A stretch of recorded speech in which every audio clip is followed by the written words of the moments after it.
নমস্কার বন্ধুরা, আপনারা সবাই কেমন আছেন? আশা করি সবাই অনেক ভালো আছেন। লক্ষ্মী রান্নাঘরে আপনাদের অনেক অনেক স্বাগত।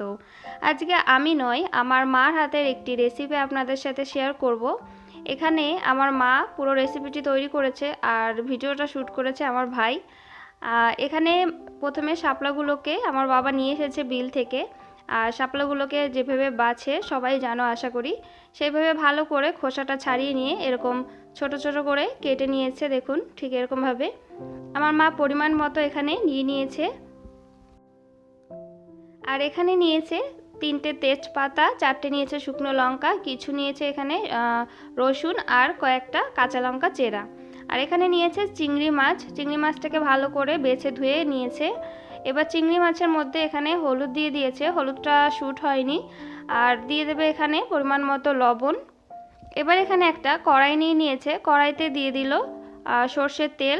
তেলটাকে যখন একটু গরম হয়ে যাবে তখন লবণ হলুদ মাখিয়ে নেবে চিংড়ি মাছের মধ্যে ভালোভাবে।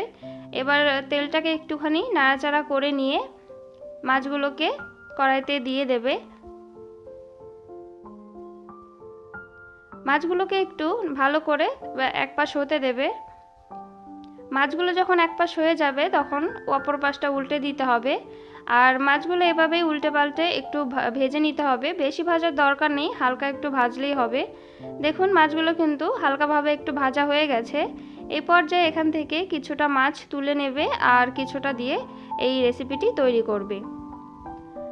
দেখুন, এখানে চিংড়ি মাছগুলো কিছুটা তুলে নেওয়ার পরে এর মধ্যে পরিমাণ মতো জল দিয়ে দিল। এখানে জলের পরিমাণটা কিন্তু বেশি দেওয়ার দরকার নেই, যেহেতু শাপলায় জল ছাড়ে আর শাপলাটা হতেও কিন্তু বেশি সময় লাগে না, তার জন্য জলের পরিমাণটা আপনারা বুঝে দেবেন। আর স্বাদ অনুসারে এখানে লবণ দিয়ে দিতে হবে আর এখানে হাফ চা চামচ দিতে হবে হলুদ।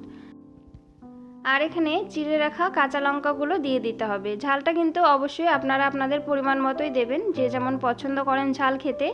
এবার এখানে ঝোলটা যখন ভালোভাবে ফুটে আসবে তখন কিন্তু কেটে রাখা শাপলাগুলো এর মধ্যে দিয়ে দিতে হবে।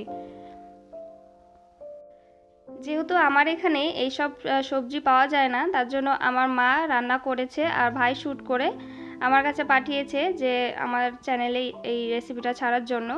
একটুখানি নাড়াচাড়া করে 5 মিনিট ফুটতে দেবে এখানে। 5 মিনিট পর একটু নাড়াচাড়া করে এবার এগুলোকে একটা পাত্রের মধ্যে নামিয়ে নেব। একটা পাত্রের মধ্যে এখানে নামিয়ে নিতে হবে। এবার ওই কড়াইটা ভালোভাবে পরিষ্কার করে গরম করে নিয়ে এর মধ্যে সামান্য পরিমাণে এখানে সর্ষের তেল দিয়ে দিতে হবে।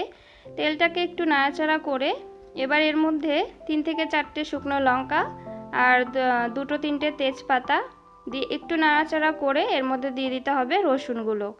এই রসুন দিয়ে এই চিংড়ি মাছ আর শাপলার রেসিপিটি একবার তৈরি করে খেয়ে দেখবেন, খেতে কিন্তু খুবই ভালো লাগে। রসুনটা একটু নাড়াচাড়া করে ভালোভাবে ভেজে নিতে হবে। এবার নামিয়ে রাখা তরকারিটা কিন্তু এর মধ্যে দিয়ে দিতে হবে। এবার ভালো করে নাড়াচাড়া করে এখানে আবার 5 মিনিটের জন্য ফুটতে দিতে হবে। এই রেসিপিটি তৈরি করতে কিন্তু একদমই বেশি সময় লাগে না। একবার হলো এইভাবে তৈরি করে খেয়ে দেখবেন, খেতে কিন্তু খুবই ভালো লাগে। 5 মিনিট পর দেখুন, এটা কিন্তু একদম তৈরি হয়ে গেছে, না বেশি ঝোল আছে না একদম শুকিয়ে গেছে। এই পর্যায়ে কিন্তু এই শাপলার রেসিপিটি নামিয়ে নিতে হবে। এবার গরম গরম ভাতের সাথে আপনারা সার্ভ করতে পারেন, খেতে কিন্তু দুর্দান্ত লাগে। তৈরি হয়ে গেছে চিংড়ি মাছ দিয়ে শাপলার একটি দুর্দান্ত স্বাদের রেসিপি। রেসিপিটি যদি আপনাদের ভালো লেগে থাকে তাহলে অবশ্যই একটি লাইক করে দেবেন। নতুন বন্ধু হয়ে থাকলে চ্যানেলটিকে সাবস্ক্রাইব করে আমার পাশে থাকবেন।